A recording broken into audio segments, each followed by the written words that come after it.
I believe that everybody has a story, and I'm fascinated to hear them. So come with me as we take a walk down Fascination Street. Hey guys, Fleet Foxes is coming to San Antonio May 8th, 2018 at 7:30 p.m. at the Tobin Center downtown. My listeners will get a 5% discount if they go to my website at fascinationstreetpod.com, click on the Support the Show page, and then click on the picture of Fleet Foxes. So enjoy Fleet Foxes, and thanks for supporting me. Hey guys, you know I'm in love with the Menlo Club, the monthly service that sends you really cool clothes. Well, a couple of months ago, I was hanging out with the CEO. We were having coffee in LA, and he was talking about the April package. Specifically, he was super excited about the April package because it's these dope-ass white shoes, these sneaks. And so I was talking with the guys at Menlo Club, and what they're going to do is, for my listeners, if you sign up as a member for April, not only will you get these amazing white sneakers, but if you use promo code FSP, as in Fascination Street Podcast, you will also get a really cool jacket and some awesome sunglasses thrown in with your April package. So sign up in April, you'll get the really cool shoes, a jacket, and sunglasses, all just for putting in promo code FSP when you sign up. I'm super excited about these shoes. I've seen them, and they're great for everything. You're going to want more than just one pair, and I don't even know if that's going to be possible.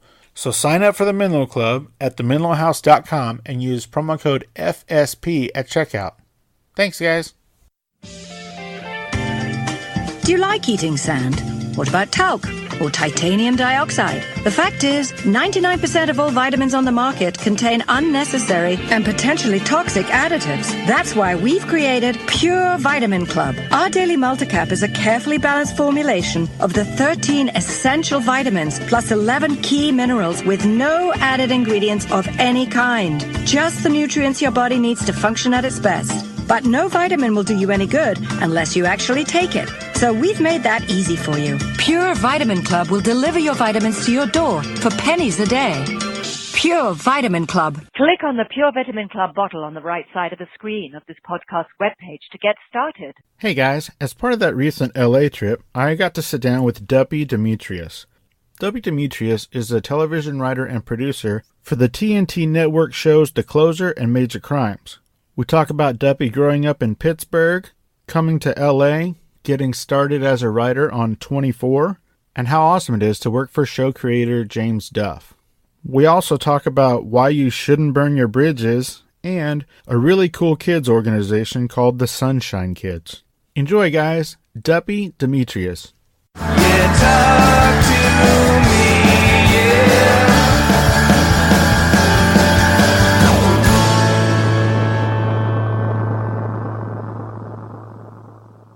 All right, Duppy Demetrius. Yes. Oh my gosh.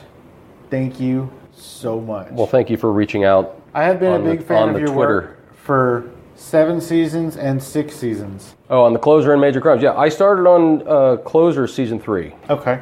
So it's been 5 seasons and 6 seasons. My apologies. So first, tell me where you're from. I'm from Pittsburgh, Pennsylvania. Oh, first, cheers. Cheers to you. Thank you. Yes, sir. You're from Pennsylvania? Pittsburgh, Pennsylvania. Oh, sorry about a couple weeks ago, right? Yeah. I'm supposed to say that, right? Yeah. That's okay. We watched the game. I can't even remember who we were playing, but it was great. It was just, it was good to get that far. It was a good Wasn't game. It the miracle catch with Minnesota? Wasn't that against you guys? I don't even remember. I have no idea. I've watched one football game in the last year, and it was the Super Bowl. And then last year I watched one football game. I don't. Well, that last year's Super Bowl was crazy. This year's Super Bowl was great too. This year's Super Bowl was so exciting. I didn't even have a dog in the race, and it was Me either. It was just entertaining, fun, though, right? And anyway, that's a whole different conversation. We talk about that. Everybody fuck talks all about that. that. So I stopped giving a shit about football when the Oilers left Houston. I could not care less. Well, I'm the only person in San Antonio who's not a Dallas Cowboys fan. Are you hated there? No? Kinda, yeah. Yeah, a little bit. That's the way it works. What are you going to do? So yeah, I from Pittsburgh. I moved out here in 1996 to be a writer. So you knew before you left your driveway that you were coming here to be a writer? Yes. What made you think you could do that? Stupidity. Being from Pittsburgh, it's not like there's, as far as I know, there's not a huge movie or TV scene there. No, is there? well, there's, since I left, and there was, I guess, commercials that have been shot there, and a few movies, like Silence of the Lambs was shot there, parts of it anyway. I think Zack and Mary Make a Porno was shot there too. Very possibly. Kevin Smith. Well, Kevin Smith, I think, originally was going to be trying to use Pittsburgh as Metropolis in his version of Superman. Oh, really? That's what I heard. The one that was going to have Nick Cage I in think it? that was it, yeah. Interesting. That's what I heard. That would probably have to be confirmed. But if you look at the skyline, I mean, it's just such a beautiful skyline, and the rivers and the three rivers and just the buildings. The architecture is crazy there. It's beautiful. So yeah, in 1990, well, I graduated college in like 95, early 95. Where'd you go to college? Duquesne University. Okay. Right in Pittsburgh.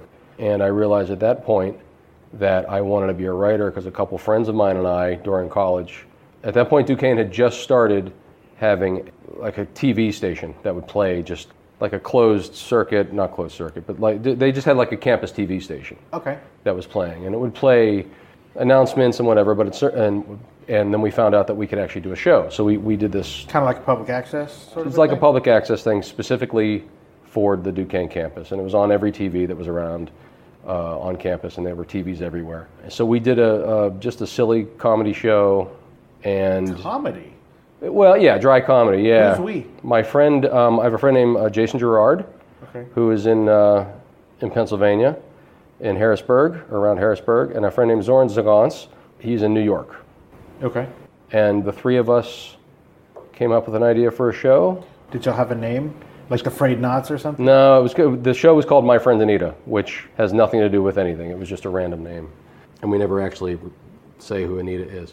And we just did our thing, and from there I realized this is what I want to do. I always dabbled, I always did little things here and there, and then after I graduated I said this is what I'm going to do. So I saved up money, and I knew I had to go to New York or Los Angeles. Okay. And Zoran had already been living in New York. I realized I wanted to get out of the city, the snow, the weather, and there was more TV and movies here in Los Angeles. Because there it seemed, at the time anyway, as far as I knew, I was probably wrong, but it seemed like it was a lot of studio stuff. Letterman, just studio TV. Well, yeah, I mean, a few years ago, I feel like the only thing that was being shot there was Law and Order. It's very possible. I don't even, you see things that are, even things that are shot supposedly in New York. Are in Vancouver, right? They're in there, or they'll be here. Or here? Okay. And they'll go there once every now and then and get the money shots of someone across from the Statue of Liberty or whatever. So that's establishing shots. Establishing shots, or however many shots they need. Like Castle, for instance. Oh my God, I love Castle. Yeah, was that shot here? That was shot here. That was actually shot on the same lot as we were. Oh, really? Major Crimes and Closure were, yeah. Interesting. But they would go to, I guess they would go to New York every now and then and just shoot the establishing, or maybe them running down the street with the iconic building or whatever in the background, right? So when I graduated college, I said, I have to move here. So I saved up money. I got on my old 1985 Dodge Diplomat, and my dad and I drove to Los Angeles. And then he flew back, and that was it. Wow. So I didn't really know anybody, which is crazy. Had you written anything before that? I wrote a horrible romantic... I'm sure you wrote comedy, like... Romantic comedy. The first thing I ever wrote was a romantic comedy screenplay, which was absolutely, looking back on it, is absolutely horrible. Was it a spec script for something special? Oh, it was just complete spec. Everything. I didn't know anybody in the business. But I mean, was it for like an episode of Frasier that was romantic or something like that? Oh, no, it was a feature. Oh, it was an hour, it was a 90-page or 100-page. How did you find like a format? Like, how did you know how to write a script? I read, back then that's when Borders books still existed. And I would go into Borders and I'd look at their screenwriting section, and there was a series called the Sid Field on screenplay writing, and there was also like another Sid Field book. So that's where I went. I don't know if that is still as big as it was 22 years ago. Okay. And then there was another book that came out later called Story by Robert McKee, which really helped. Okay. Just it gives you a better grasp of what story is and how to tell a story. But the Sid Field book really was, here's the paradigm. And I think nowadays with TV and movies, the paradigm is kind of, seems like it's a little shifted, because you don't need to have every 15 pages a revelation or something to spin it into a different, the three act structure is great, but it just seems like there's so much more going on now, especially with TV. There's a lot of through lines. Like you said, I mean, there are so many storylines. Some of it's crazy. Some of it's crazy. Some of it doesn't go anywhere, which I find odd. But I mean, are they setting up for future movies? And that's a whole different conversation to have. But that's how I learned how to originally try to figure out a screenplay. And I said, hey, this is the greatest thing ever. And nobody wanted to read it for good reason, probably because I. So you shopped that? I went out. I sent out query letters to places from Pittsburgh, in Los Angeles and in New York, and you don't hear back from most of them, and some of them are just like, we're not accepting submissions now, and it really was not a very good screenplay at all. Didn't stop me. It was called Smitten Again. This guy was smitten again. So do you still like the idea, or even the idea is trash? It's just the same thing as boy loses girl, boy finds girl, boy finds a reason to not be able to hold on to that girl, and then in the end he realizes he's an idiot and goes back to her. It's the same, Gotcha. When you're 23 years old or whatever, you think you've just created the next masterpiece, and it just isn't the case. Sure. So if I could write even the complete sentence that was creative, I would feel on top of the world. Well, that's where that was. So I moved out here, packed up everything I thought was important in the car, and moved out here and found an apartment. And they got a job waiting tables? No, I actually got a job at a temp agency. Okay. So I was able to work during the day. It was an office job. So I'd go in and I would do filing and clerk work and stuff like that. And then I got a job. A friend of mine, when I moved out here, I knew one guy, and he'd only been out here for a week. He was just starting college here. So I stayed with him for the first week and a half until I found an apartment. And then after that, he started dating a girl whose brother-in-law was making a movie. Okay.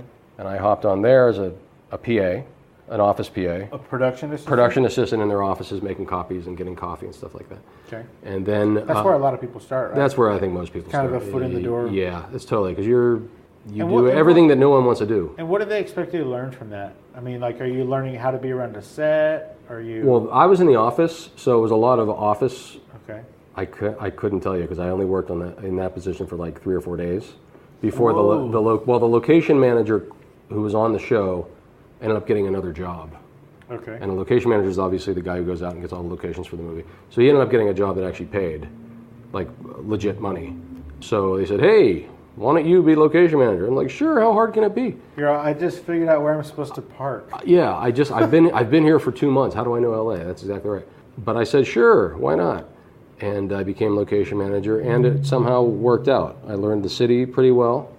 I learned how to pull permits. I learned how to do all that. So the location manager not only has to find a location, but has to secure it? Like, has to get... In this situation, yes, because it was an extremely low-budget movie. Okay. Like, when I was on my working on Closer Major Crimes, we had a location department, and they had people that they could go out. Because that's a major studio. Yeah, and you have places that you call, and it's also so much easier now because there's of email and just online forums weren't existing back then. That makes sense. And we didn't have a budget on this other movie. A lot of it was like, we'll get your sign in the movie if we can use your location. And that's kind of what happened. And then from there, one of the producers on there was a production manager on a show for NBC called Atomic Train. Atomic Train? Back in the day. It was like 1996-ish. Okay. 97. I'm going to go out on a limb and say it didn't last long? Well, no, it actually got made. But this iteration of it, I guess, it was being shot here, and I guess what happened was they said, okay, we're going to shut down and we're going to shoot it in, I think, Vancouver, like you mentioned. Okay. So I only worked on there for a couple days because they had already shut down to move up to Canada. Right. And somebody who was on that show remembered me when they were filling in for somebody on a show called The Pretender. Really? Yeah. So they called me from The Pretender and said, I don't know if you remember The Pretender. Vaguely. It was a show on NBC.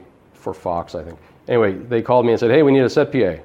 So I said, sure. So I hopped on there, and I was on there for, I think, 5 years. Holy shit. Yeah. So that's a really good example of why you shouldn't burn your bridges. Don't burn your bridges. Because I hear that story a lot, where, somebody just remembered me, even if it was like an audition that some actor didn't get, that casting agent 2 years later remembers them. That's completely right. So, yeah, don't burn your bridges, burn people. Any bridges. And that's how I ended up on The Pretender. And from there, I mean, literally everything from that location manager job got me to be my first writing job. Because I got on Pretender, I was there for years. When the Pretender was canceled, I stayed in because I was a set PA and I knew the building. They kept me on. The people who leased the building kept me on as site manager. Because I knew where I was. Yeah, I knew the place because I was the guy who could go and turn off the lights, kill the sound, kill the air conditioner. Right. I knew all the little areas that would be all the noise making places. Which, when you're shooting something, is you have to go and keep. Yeah, exactly. The air conditioning. You know, now that I do this, I'm so aware of every noise, every sound. You walk into a room and it's like, okay, the light bulb's buzzing, the air conditioner's on, right? The clock is ticking. The wall's thin, I can hear the cars drive by. There's a dog barking 2 blocks over. Like, it's crazy. Yeah. And like, I'll be watching a TV show or a movie or something, and I'll see like an airplane go by, and I'm like, I know that pissed off the sound guy. It had to have, right? And sometimes everything's looped. Sometimes you'll see the airplane get to about here, and then the next scene, there's no airplane. It's completely gone. So yeah, you become hyper aware. It's really insane. Yeah. Well, that's just part of the business, I guess, right? Right. I guess so. You have to know your business. Yeah. So from there, I was brought on as an assistant to a line producer on a show called Freaky Links. Freaky Links? Freaky Links, which was it was a show about a guy whose brother, I think it was his twin brother, disappeared under weird, scary circumstances, and he started a website about paranormal stuff. And the whole show was about him going to try and find his brother, and he had his team, and they would go out and try and find his brother. You wrote on this show? No, I was an assistant. Okay, sorry. I was the assistant to the line producer. That show only lasted 8 or 10 episodes for Fox, and then a pilot came in to the same building, and I was the same line producer's assistant. And then 24 came into that building when the pilot wasn't picked up.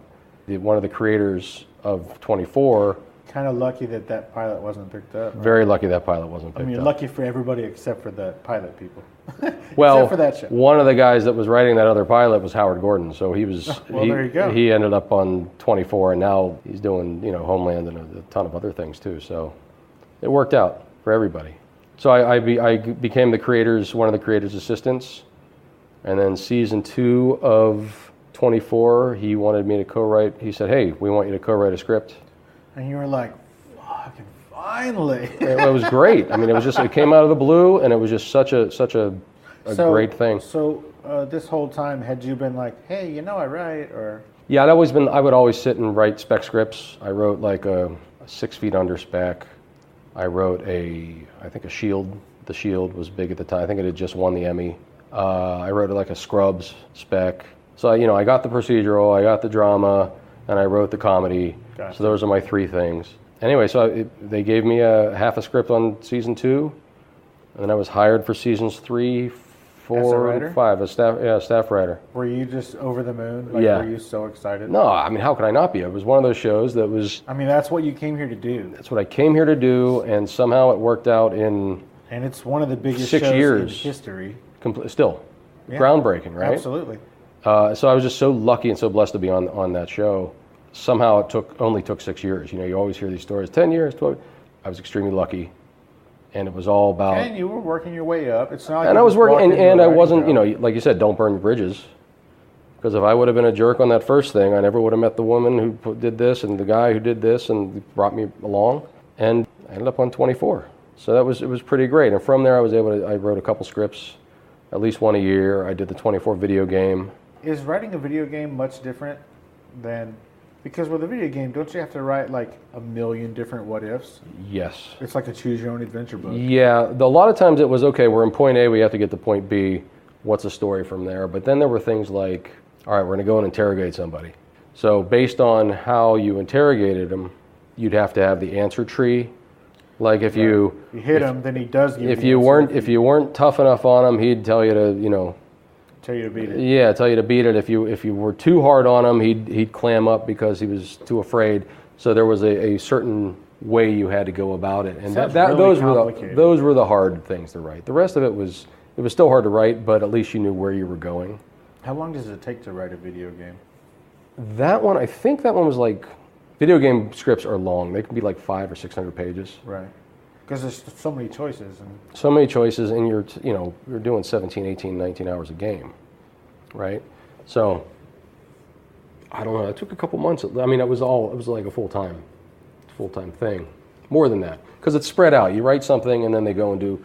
The guys who are coding it go and do something, and then you get notes, and you come back and you write more, and so and that was done surprisingly out of Cambridge, England. Really? Yeah, the guys in Sony Cambridge said, "Hey, we want to do this," so they came to Fox, and Fox said, "Okay," and so it was out of. Surprisingly enough, it was out of Cambridge, England. Yeah. Wow. Yeah. Wow. It was a good group. It was fun. It was fun. Awesome. I got to go over to Cambridge, and it was and they came here. And it was just fun. That's cool. Yeah. So there were a couple other things from 24, board games and TV, DVD games. It was all before streaming, so now you could just stream all those apps and stuff. Right. And after 24, after season 5, I left and I went to a show called Kidnapped. Oh, I remember that show. Yeah. So, what was the first thing you wrote that got you into the Writers Guild? 24. 24. It would have been my first episode. Was it of the 24. half script or the? Yeah. Okay. I'm not exactly sure how it works. I wrote, it was episode 22 of season 2. I love that you know that. Yeah, how do you forget that? It was crazy. 222 of 222. And awesome. Then it was close enough to the end of the season that the next season I automatically, I think I had to join.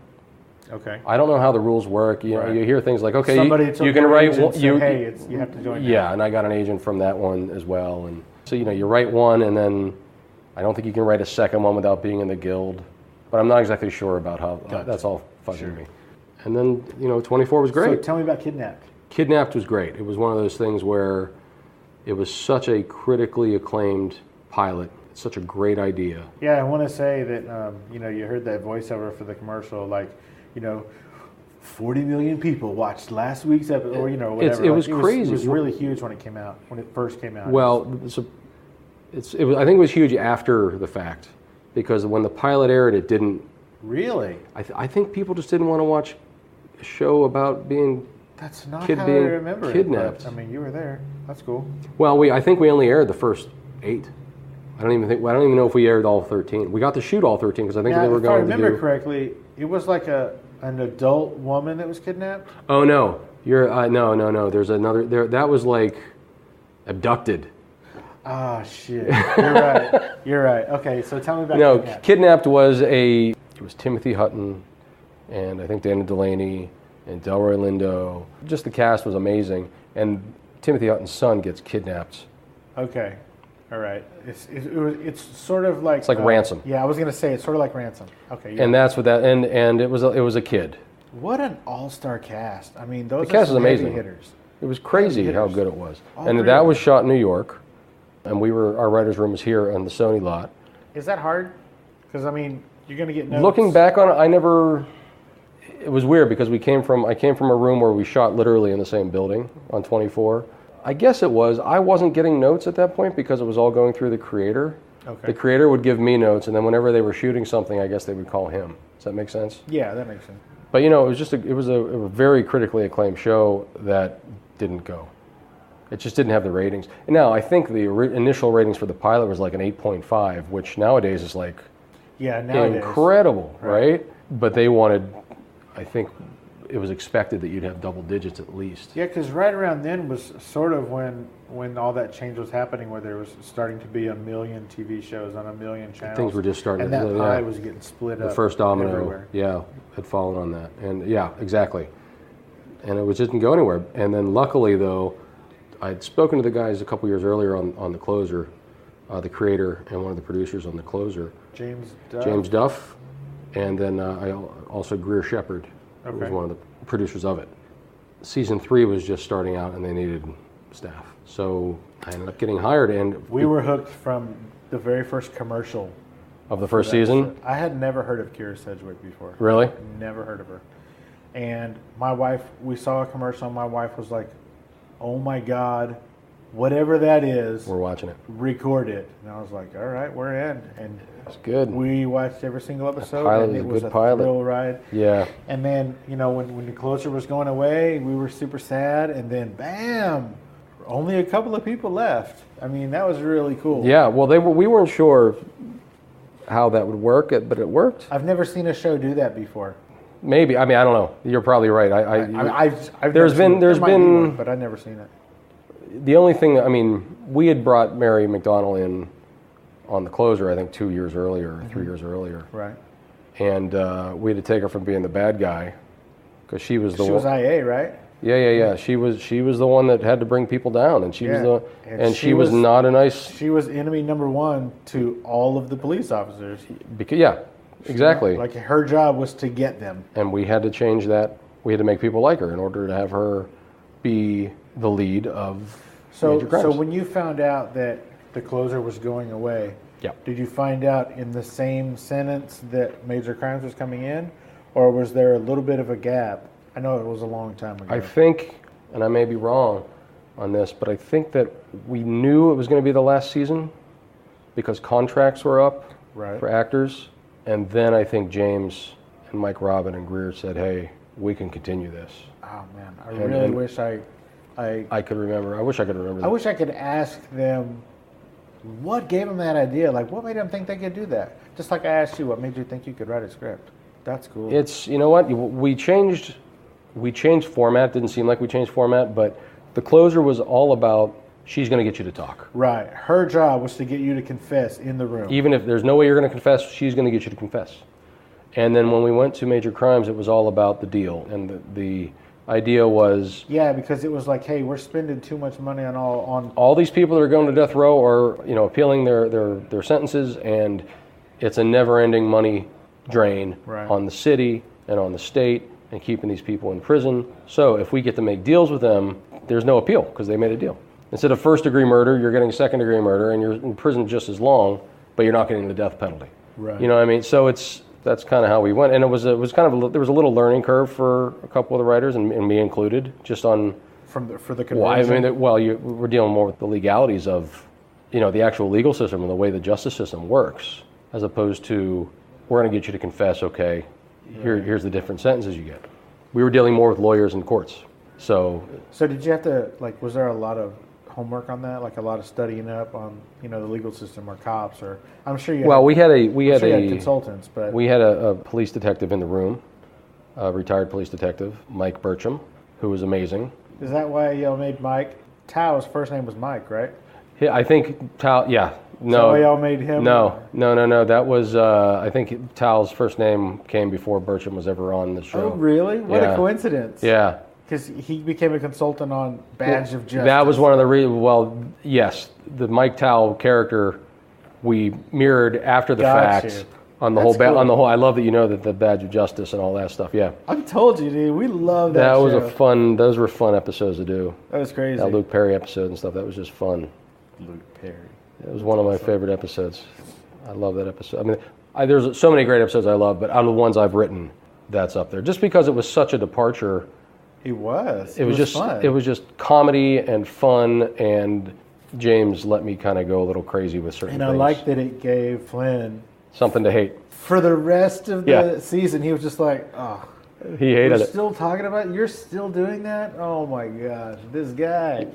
That was great. There was there was talk in the room of Tao retiring from the show and putting Flynn up for the job to be consultant. And the moment Flynn gets a job, the show would be canceled. But we never made it that far. It never happened. So that would have been fun. That would have been awesome. But they were great sports about that stuff, and it was just fun to do. And I liked the detail that y'all did, like when Sharon and Andy got married. I mean, things happen, but at the end there's an actual photo album or photos. I don't remember. Oh, we did a full-on. Yeah. There was a full-on wedding day photo shoot. That is amazing. 100%, yeah. And there's probably a lot of photos, I would guarantee there's a lot of photos, that weren't even seen just because they had to take like a legitimate... Like they hired it like a real... Like it was we have to use professional photographers. You can't just be guys shooting on their cell phone, right? It has to be like real union photographers that come in and do this, so they know what they're doing. It was awesome. We were watching it and I was like, oh my God, where do you think those pictures are right now? They didn't throw them away. Like, where are they? Yeah. Oh, like, where are they? Where are the actual I photos? honestly don't know. When the sets got broken down, I don't know. I mean, that was all part of just set design and the production team, and That's so crazy. there's a lot of great photos. Like the one of Los Angeles that says "Welcome to Los Angeles" or whatever with the fire. I have no idea where that one is. There's some, and the guys rappelling down the side. These are all like incredible photos. And you just They were all part of the set. Yeah, I don't know. James has it all. It's on James's wall at his house. It was a great place to work, really fun place to work, and you know, just to be able to carry over for that long and be part of a group of people that really there was no turnover in staff, unless no one was really ever fired writing wise. Oh, cool. It was a situation of certain writers we're leaving to go develop our own show, and that happened a couple times. And then, so when that happens, then they become creators Yes. or showrunners? Yes. Or Or both, yes. both? Okay. Two of the guys that left early on from the closer went off and did Longmire, Oh, wow. which is just this amazing show. That was on AMC, right? I think it was AMC, yeah. But It's on Netflix right now. yeah, and it's a great show and just a really well done show, and that just is good storytelling. Those guys are just really great storytellers. That's awesome. I learned a lot from those guys. And another guy that was on the show went off to do The Last Ship, Oh, that was also on TNT. also on TNT. Yeah, That was crazy. yeah, That was a wild that's concept. It's crazy. It was an Yeah, interesting concept. yeah. It's all action and just fun and just and big. Yeah. it And- was and all good. day. Yeah. So that's the only reason people ever really left is because of Other opportunities. they were going off to do their own thing. They never left because you're not, your job, you're not doing it as well as you could, or You're not pulling your weight. They You're were not never figuring fired. it No, out. there weren't really any writers that were ever fired. That's awesome. It's a great group of people. They like to have good people around them, which makes the people want to stay. There's a Right. morale thing, and they're just great people, really, really great people. So That's cool. I can't say enough good things about them. So Clearly. yeah. None of them are here, and none of them will probably No, hear this. and none of them will ever hire me again. It's just, I've 11 years of friendship with That's people. massive. And it's just, yeah, That's a long time. Yeah. And then you're working with these people day in and day out. That Yeah. is a long time. It's one thing if it's just, your buddy that you see on the weekends, but you see these people all day, every day. all day, every day. And it's just, anyway, now you know. Now I know. Now you know. So, that's kind of like from Pittsburgh to mid-October when we wrapped things up, and then we went and we just finished. Obviously, you saw the finale and all that stuff. Boy, did I.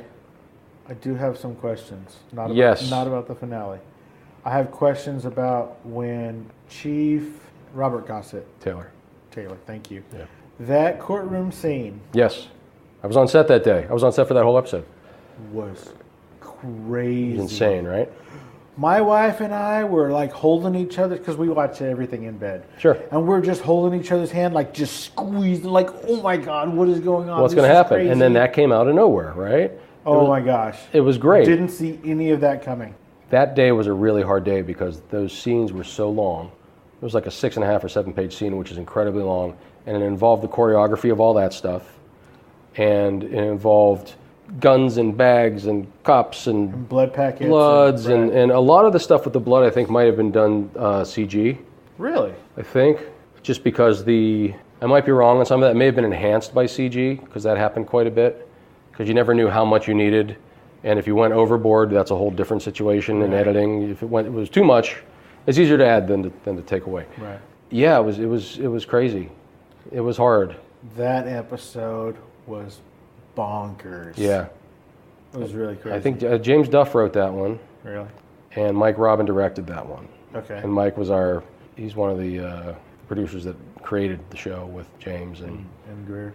Greer, and Mike is just, he knows what he wants, and he gets the shots, and he knows he's just great at what he does, and that showed it. So, let's talk about a writer's room. Mm-hmm. Are there writers that write for specific characters, or does everybody write for everybody? The way we worked at the beginning of every year, I'll walk you through a general year. We would start where everybody comes in with 3 or 4 ideas. Now that idea could be an idea it's not necessarily for the characters. Okay. Here's ideas for murders. Here's weird places to find a body. Here's things that may not have led to murder, but were weird circumstances of cults or weird clubs or online shaming or just things, right? And we had one whiteboard in the room that was nothing but these ideas. And some of them had been up there for years that we never used. Did y'all call it the murder board? We should have. Every time you use one of those ideas, you murdered it on the board? Now looking back on it, would have been a great idea. So y'all come in there, so there's this... And it would be up there forever. I mean, we just had one board that was never erased. And we would cross them off as we'd go. Okay. And at the end of whatever year that would, we'd erase the ones that we crossed off and we'd consolidate and we'd put more. And there were always ones there had been ones up there that had been there for 4 years that eventually it's like, now we can use the one about the body that was shipped to somebody in a cooler. Right. It's been up there for 3 years. Let's cross it off because we can do that one. Because the show has kind of grown into this would be believable, or we can do this because of whatever. Because of technology or GPS or whatever. Yes, whatever. Or maybe we just couldn't wrap our heads around that idea at that time. Or we knew we wanted to use it and we tried really hard to get this idea down and we just couldn't crack it. And all of a sudden something happened later on. It's like, boom, we got it. That's it. And that happens a lot. You never throw anything away is what I've learned. Never throw the ideas away because at some point you could end up using them. This, you don't throw people away. Don't throw people away. And you don't throw ideas away. Don't burn your bridges and don't burn your ideas. That's exactly right. That's the key to everything. Which brings me back to, do you still have that rom-com? Why don't you? I do. It's in a box at a storage unit somewhere. Punch it up. Oh, you're not doing anything. It's a career killer. I'd put that out there, and people would. It just wouldn't be a good idea. It's not a good idea at all. So with that, based on those stories, then we'd sit down, and generally James would come in and say, okay, let's talk about theme for this year. This year's theme is going to be hope, or this year's theme is going to be brotherhood, or whatever that year's theme. And we tried for every episode to touch on an aspect of that theme. The easy ones would be like brotherhood was, okay, we started off with, I think, firemen. Okay. That brotherhood, the family aspect. Or family was another one we used. And I think that was the season that we had a guy who was a bigamist. He had 2 families, and one of the kids found out about it and went and... So that was but it touched on the theme of family and what is family. And so every year we had a different theme, and every episode touched on that theme. And then from there, we'd figure out what the overall arcs of each character would be. Is that the year that Julio decided to foster a child? No. The family was... I think family was still the closer. Oh, okay. I think family and brotherhood and all that. I think that was all closer. I'm trying to think what the seasons were for... It doesn't matter. It's going to bug me now. It's going to bug me. So from there, we'd figure out the arcs, and one of the arcs would have been Julio loses his mother. Julio finds this kid who's in bad situation. The crazy thing about the kid was he was a kid who was brought up by white supremacists. That was also bonkers. That whole white supremacist story, yeah. Yeah, and when Julio, being hardcore Hispanic, I mean, the way that kid treated Julio... Yep. I wanted to pull him out of the TV myself and strangle him. That just shows you. I mean, it's just good storytelling. It really is. Oh my gosh. It was fun. And that whole white supremacist stuff, you have to do research. Of course. You can't just say, oh, here's the white supremacist stereotype. So what do y'all do with those computers that y'all do the research on? Do y'all just throw them away? Well, that's the thing. How many of us have been red flagged? A lot of it's the writers. All of you. We'd say, yeah, hey, whoever the writers assistant is, hey, look this up, and he's going to be red flagged all over the place, right? Because however that works. But especially some of the crimes that happened. I mean, that a lot of on a watch them, surprisingly, list. And this surprised us too. We would do a story, and then right around the time it would air. Now we shoot things months in advance. Well, like you said, October was the thing, and then it just aired. It wasn't until a couple weeks ago. But that all towards the end of the season, they get closer and closer and closer. Like we're breaking stories in.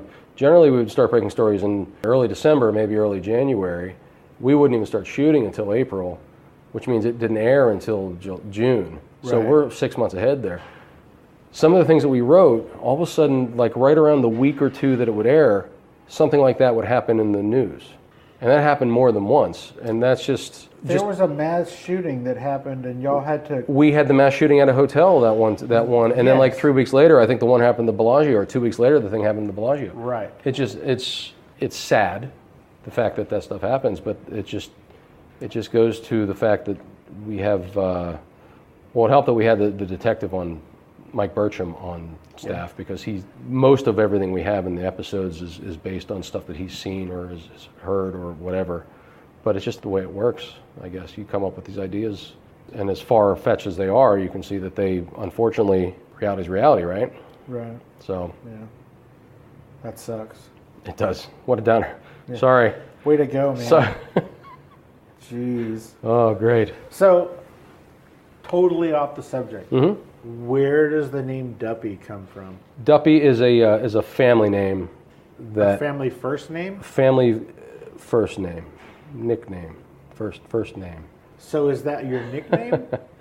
Yes. Oh, okay. It is a nickname. Got you. That was my dad's nickname when he was growing up, and when I was born, I got it as well. Is there a story behind why it was his nickname? The story I always heard was his sister was just learning to talk. His older sister, obviously older, was just learning to talk when he was born, and she just started calling him Duppy.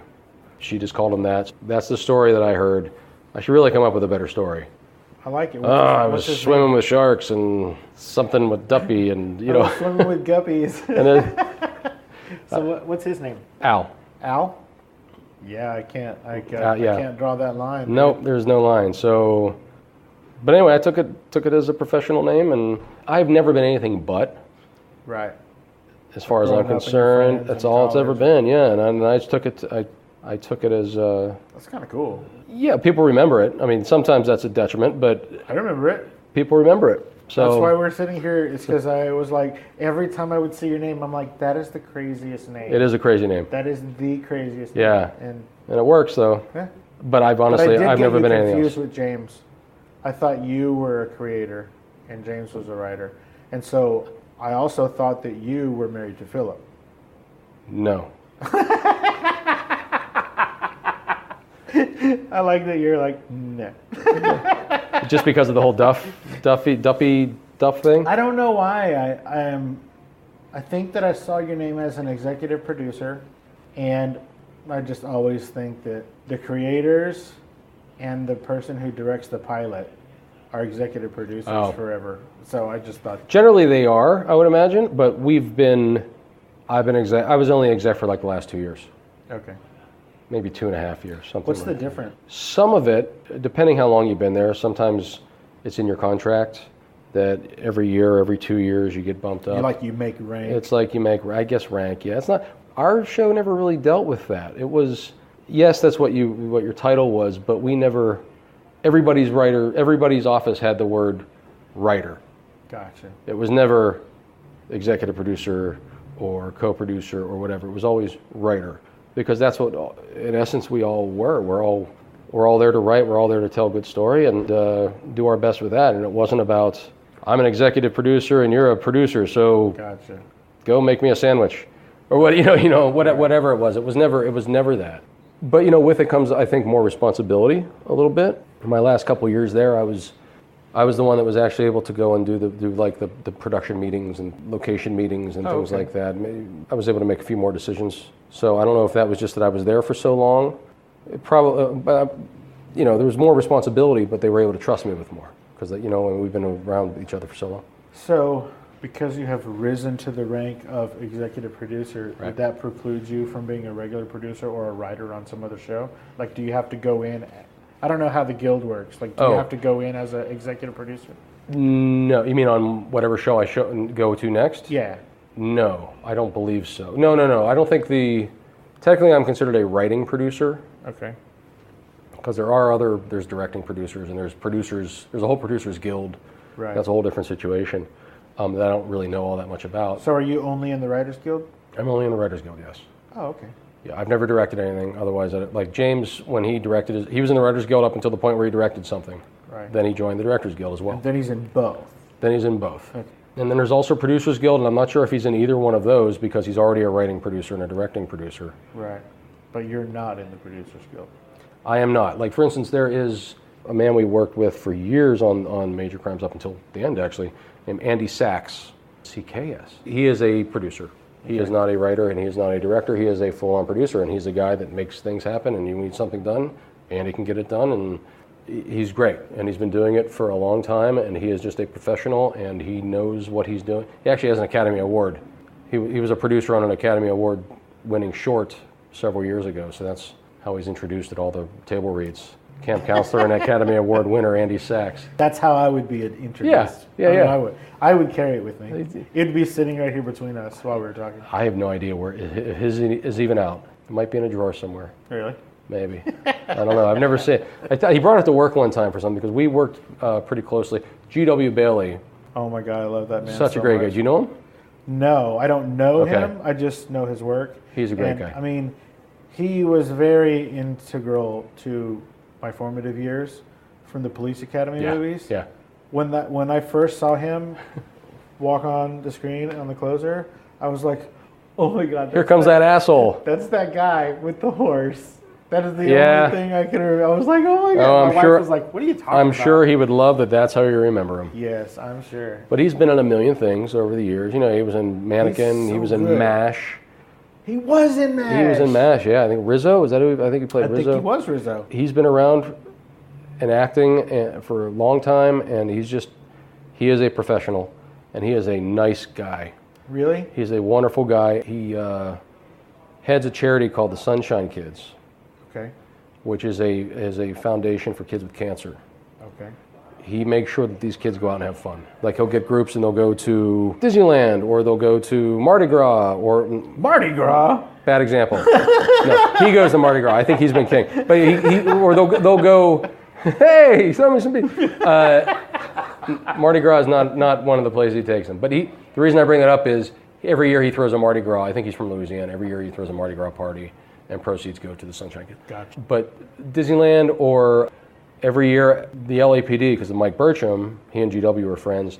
Mike Burcham talked to his friends at the LAPD, and every year all the Sunshine Kids would they'd all get into different police cars, and they would have the lights and sirens from wherever they were to our studio, police motorcycle motorcade.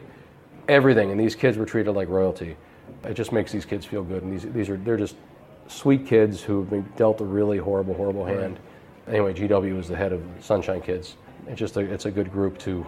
He got into it, and it's a great thing. So I'm sure you can find the Sunshine Kids. Is it in LA?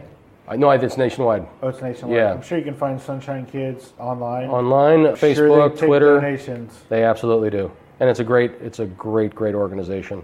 And they'll thank you because it just really was heartbreaking and heartwarming to see these kids having fun. And anyway, you keep trying to bring us down, man. I know that's what I do, right? We're not doing it. We're not. It's so horrible. Did you take anything from the set? I can delete this part if you want. Did I take anything from set? No. I wish I had. What's wrong with you? I have something from the closer, but I don't have anything from Major Crimes. You're supposed to. I know. We didn't know if we were coming back. You might get kicked out of the guild. You know what? When we were watching the last season a couple weeks ago, it was heading in a direction, and I was like, oh my God, they're going to do this. They're going to spin it off again. But then I guess it didn't happen. What was the reason you thought it was going to be spun off again? Because GW was getting promoted. Julio was taking going to his thing. He was Yeah. do his thing. There was a couple of other things that I was like, they could do it. Are they going to do it?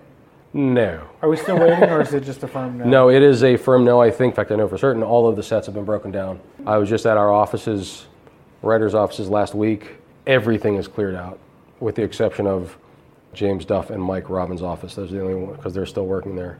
All new floors, new paint jobs, no desks, no anything. The entire floor except for those. It's gone. It's gone. So somebody else is going to come in and rent that space from Raleigh Studios, and that's it. But no, we knew after we had, I think the finale had been written but not shot yet. We knew at that point that we weren't coming back. James brought us all into the writer's room one day and said, hey, here's the deal. We had a great run, and 13 years for a show. I was on at 11. Most people had been there since the beginning of Major Crimes. It's an incredible, that just doesn't happen. You mean beginning of the closer? No, some people were there only from the beginning of Major Crimes. Gotcha. Several of our writers hopped on Major Crimes. Like you said, but even then, that's still 6 years. Yeah. Which is like insane. 113 episodes or 107 or something like that. I think all in all we have 200 and 214. Or Something somewhere like around 209, 213, something like that. It was really close.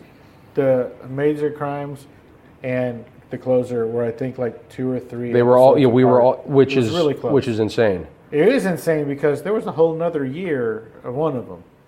Well, what happened is Closer, or we never really did more than I think 15 a year With The Closer? with The Closer. Okay.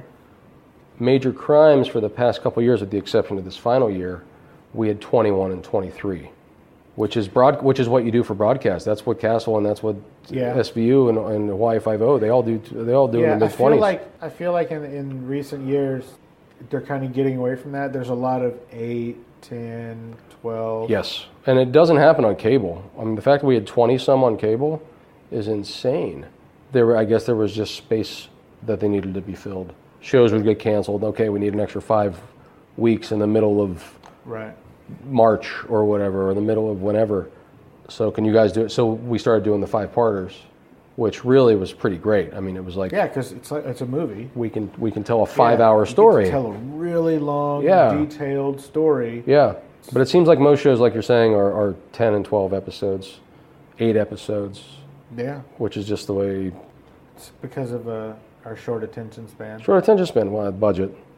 But also, if you think about it, cable, you don't have act breaks. I mean, pay cable and Amazon, there's no act breaks. So you can actually tell an hour. Yeah. You can tell a 55-minute story. We were telling, I think, 42:10, 42 minutes, just over 42 minutes, or just over 41 minutes or something. So 20 minutes of the hour is commercials. Right. It's crazy. It's really crazy. Yeah. Like a 30-minute TV show is 21 minutes long or something like that. It's insane. It's really crazy. Yeah. But you know what? That's why the shows are on, right? To pay. Yeah. We want you to buy dog food. We want you to buy a Mercedes. We want you to buy whatever. Yeah. Watch the show in between commercials. That's correct. So you mentioned budget. Did y'all have any, I think they're called bottle episodes? Is that what they're called? Bottle episodes would be a show that never leaves the room? Never generally leaves the set or the stage. You never go on location. I don't think we ever actually had those. I don't think we did. I can't think of any. No, I don't think we did. It was one of our story. A lot of times there would be like, like back in the day, there would be, here's a clip show where someone, our team is. Oh, I remember. Our team's caught in the safe. We locked ourselves in a safe. Right. Well, this reminds me of the time when we did that, and then they'd cut to that show from 3 years earlier. Yeah, with the clip shows. I think the most recent example of a bottle episode that people would remember or would think about is Breaking Bad. There was the one about the fly. There was an episode where spectacular. Spent the entire episode trying to get the fly. It's and just I heard an interview with Vince Gilligan, and he said because somebody asked him, "What made you come up with that? That was so genius." And he was like, "We ran out of money, man. Budget. We ran out of money. We couldn't." But that episode is one of those episodes that sticks with you because it really is like it's a play. Mm-hmm. It's a play. 100%. And it's just a beautiful. First of all, it was probably a creative writing. I mean, how do you creative writing nightmare? Because I say nightmare, but in the best possible way. Because we have the situation, we have to make it interesting, we have to make it poignant, and we have to make it stick with the story. How are we going to do this on one set? What can we do? And there you go. Let's put a fly in the ointment, right? I mean, it was so good. Another really good one was I don't know if you watch Girls. Well, I think we watched the first season. There was one recently. I don't watch Girls all that much, but I'm going to cut that part out. I watch it all the time. There was this one episode where it didn't even have to be a Girls episode. It was. I think, is it Matthew Reese? Is he on The Americans? I don't know. And Lena Dunham, and she's just going to interview him. He's like a playwright or something, and she writes a scathing or an article about him sexually harassing somebody. And he says, "Come to my place, I want to sit down and talk to you and have a counterpoint." So she goes to his place in New York, and the entire episode, half-hour episode, is them having this conversation back and forth. And it's just a beautifully done one-act play that it doesn't even have to be Girls, but that's one of those creative writing. How are we going to do this? Now, I doubt that was considered a bottle. I mean, it was considered a bottle show, but I doubt it was done for the same reason that Breaking Bad episode was, or other people were doing. It's just good storytelling. So, which is what it always comes down to. Do you have a favorite writer? It doesn't have to be a screenwriter. It could be a play. It could be a movie. It could be a book. I like Christopher Moore quite a bit. Okay, what does he? He does kind of comedic fiction, fantastical stories. Like one that everybody knows, or seems like everyone knows, is a book called Lamb. Lamb? It's the story of Christ as told by, or the story of the Bible told by Christ's best friend, childhood best friend Biff, or something like that. It's just this very funny... Is it Biff Tannen? It's not Biff Tannen. But he's called Biff because he's always hit in the head by his father. It's just a very funny look at these things. He also did another one called, what the hell was it called? It's about death. A guy turns into he ends up being the Grim Reaper, and he doesn't want to be.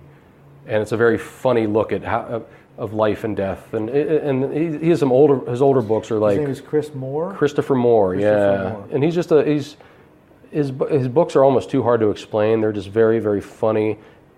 There's one of them is called, and his early ones all had really, really funny names, like The Lust Lizard of Melancholy Cove, which is just about this sea monster that comes out of the ocean and wreaks havoc in this place where the pharmacist stops giving people their anti-anxiety medication, so the sea monster comes out and everything goes to hell.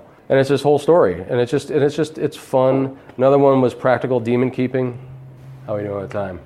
Oh, we've been here over an hour. How's that possible? Isn't that crazy? That's crazy.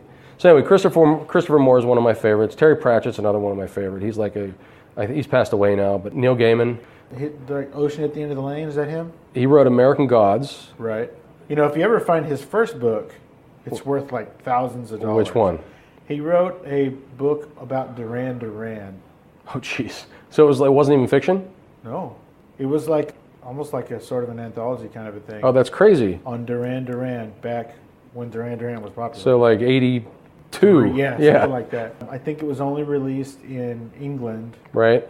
And I guess they only did maybe one pressing or printing or whatever. And so that book is worth like $10,000. If you find the Neil Gaiman book on Duran Duran, get it. Yeah, it's worth like $10,000. Everyone's going to check their bookshelves and go put them on eBay. Yeah, it'll be flood the market. Those are the books. You don't have to say if there is anything. Is there anything in the works? What's next for you? Luckily, there is stuff in the works. Good. I can't. That's yeah, good. I can't get in it just because. Well, deals aren't done, and I can't even based get on into what it. I've seen of your work, you're too good to be unemployed. Well, thank you. So I'm really glad that there's something in the works. Thank you. What it is. No, I know. I'm very, very lucky. I'm always excited when people are getting paid. I'd be excited to be getting paid too. When the closer turned into Major Crimes, Yeah. half of my excitement was that all of those people got to keep their jobs. And we did. It was amazing. Yeah, the whole staff got to actually come back. That's really cool. It was pretty great. But it's always good to get paid. I've had a couple months off now, like 3 months. 3 months off is great. 4 months is good. 5 is starting to. So there's a couple things that's happening, and good. The hard part is the city kind of shuts down around Christmas. Studios and networks, and you really can't go and pitch. Right. The last thing you're going to do is pitch the week of Christmas. You just can't do it. You know what I mean? So things only started picking up again after January. Gotcha. And there's always little things going on, but Sure. but the big stuff is always after January. And now that the business has changed, it's not just broadcast. Cable is doing stuff year round. Right. And streaming is doing stuff year round. So that's it's a good time to be in TV. So when you go to pitch something, are you pitching an idea, or are you just pitching, hey, I'm a writer, put me on a thing, or both? Generally, both. The one is for staffing. Right. That's the guy. Hey, I'm a writer. So put me that's on a thing. generally like pilot season, or right after pilot season. Well, right, or whatever? yeah, more or less. But right now, like They I just said, staff up. right now, yeah, they have to staff up. Right now, there's a lot of stuff that's getting ready to staff up. Normally, pilot season would start happening, like they'll figure out what they're going to buy, the networks are going to buy, and then they would start staffing up in like April And or did they figure May. that out at the upfronts? The Or is upfront it- is stuff that's already been picked up, and they're announcing, hey, here's our new lineup for this year. Who wants to buy a commercial? Who wants to buy the commercials? Okay, gotcha. Yeah, we promise you X amount of viewers over X amount of weeks and all that other stuff. Gotcha. It's all stuff that I don't quite understand. Sure. But Shit. with streaming, I'm from San Antonio. I don't understand any of this. it's crazy. Oh, yeah. Like I still don't understand a lot of the ratings, how the rating system works. But Yeah, I was a Nielsen family for a little bit. oh, were you really? You had the box? No, with a piece of a paper diary. I was. Oh, it's before the box, or is this recently? Well, it was during the closer, or Oh, that wasn't that long ago. or it was during either the closer or Major Crimes. It was not long enough ago for it to be paper. But we had a paper diary that we were supposed to write all this stuff in, and I was like, it's just amazing to me. What is this? And you had to say, okay, here's how many people were in my household, here's how many people in our age groups. And here's how many people were watching, and here's how many people didn't give a shit, and it was crazy. Here's how much of it we watched. It was really weird. I mean, I don't know how much of that, obviously it matters because people still pay attention to it, but does Amazon and Netflix, they don't need to know. Well, they know just based on who's downloading what's being watched. Right. Right? I mean, didn't Netflix last year at the end of the year say 17 people watched this one really sad Valentine's Day movie this past year. Yeah. We're sorry for all of you. Yeah. Or something. They know right down to the single person. Yeah. So I don't know how the Nielsen helps. Nielsen doesn't help them, or HBO. Does HBO care? They know that they're getting X amount of dollars a month. I'm sure there's something. I mean, they have their own way of figuring out who's watching. I'm sure they have focus groups or whatever. Completely. They monitor social media. But it's more than just a diary on the side of a coffee table. I was so excited when I was picked. I was like, this is gonna be amazing. What? It's a book that I gotta write? And then did you have to mail it in? Yeah, it was one book a week, and it was for like 2 or 3 months. And I'm like, oh, this is crazy. That's insane. It was really weird. But you got to be a Nielsen family. Yeah. Your decisions mattered. Yeah, as long as it didn't get lost in the mail on the way back, right? Oh my gosh. One more question. Yeah. Probably 2, and then I'll let you go. Okay, all good. What is your favorite memory from writing on any show? Well, how about your favorite episode that you wrote for any of the shows? My favorite episode that I wrote would be the Luke Perry episode. Really? Just because Badge of Justice. Badge of Justice, yeah. What was it called? It was called Cutting Loose, I think was the name of the episode. Okay. It was just a situation where James said, go. Just write fun stuff. We know. Go play. Well, we figured out, we knew what the story was going to be. We knew how it was going to start. We knew all the big tent poles and all that stuff. But then once you leave with the outline from the room, I just went in and I just had fun. I was able to make it funny. It was always great to be able to do a comedy episode. And I got to work with Luke Perry, who is just the nicest guy in the world. My sister worked with him. He's a hugger. He loves the hug. He did a cowboy movie called 8 Seconds. Yeah. I was working at a restaurant/bar, and that particular restaurant bar also had an indoor rodeo arena that they would fire up on the weekends. Like legit rodeo stuff, or was it like mechanical bull stuff? Oh no, it was legit. So they brought. It was legit. There was stables and horses and bulls. In part of the restaurant, and part of this well, not in the restaurant, but on the property. Right. Yeah. That's crazy. It was really crazy. So the way it worked was there was a restaurant. It was like an upscale restaurant too, and then there was this country line dancing kind of club that had live music, and then there was this tiny little like hip hop club, and then there was this giant indoor arena with, clowns and it was all the people. And the guy that Luke Perry played, that guy actually used to come and rodeo at this particular indoor rodeo. So did Luke Perry end up, and I always call him Luke Perry, whether I'm talking to his face, I'm like, hey, Luke Perry. I say we hang out all the time, but it was like that one time. Did he come and hang out with this guy just to say, okay, how, by the time they were making this movie, I think he had died already. Oh. So it would have been tough. Would have been difficult. Would have been difficult. But my sister got to be one of the rodeo groupies in the movie. They were called Buckle Bunnies or something. And so I was working there, but then they shot it there, and my sister got to be in it with Luke Perry and then Stephen Baldwin. Okay. I remember the movie. It was 8.5 seconds or something, right? 8 seconds. Yeah, 8 seconds. And so my sister had said that he was a hugger. He's a hugger, man. I don't know if you can get away with that nowadays. It's a situation where we'll hook him up to you and he'll shake your hand, he'll put his hand on your shoulder. He seems like a real look into your face and talk to you. He's a genuinely nice guy. He seems like a super He's just nice a genuinely nice guy, and when you're talking to him, it's like talking to Luke Perry, but he's like you're talking to a real, there doesn't seem like there's any pretense, you know what I mean? Right. And so that was probably my favorite thing to write. That's awesome. It was also just fun to shoot. I mean, when I was on set for it, it was just fun to be there, and it was just we were able to do things we never really did. Yeah, you didn't get to do. It wasn't too crazy dark, and it was about crazy fans, like the fan fiction and stuff like that about a fan that was obsessed. Right. So it was fun to do all that. Last question. Yep. Where can people find you on the social medias? At Duppy D on Twitter. I think that's it. I have an Instagram, but I think it's at Duppy Demetrius on Instagram, but I don't think there's one single picture there. Nice. Yeah. And you're not on Facebook or Snapchat or anything? I'm not, no, I don't do Snapchat. Cool. And Facebook is, I don't remember last time I was on Facebook. Cool. So Twitter's the place, at Duppy D. At Duppy D. There you go. Duppy, thank you so much. I really appreciate Absolutely. your time. It's my pleasure. Thank you. Hey guys, if you like what I'm doing, click the Amazon banner at the top of the homepage on FascinationStreetPod.com and do all of your shopping through Amazon. Once you click on it and it takes you to Amazon, you can bookmark it or add it to your favorites and you won't have to go to my site each time. It helps me keep the show going, and again, thanks for listening to Fascination Street. Opening music is the song Magnolia from the 2014 album Intransigence, used with permission from Douglas Miles Clark. Closing music is Apollo from the 2001 album Into the Known by the band Sapphire.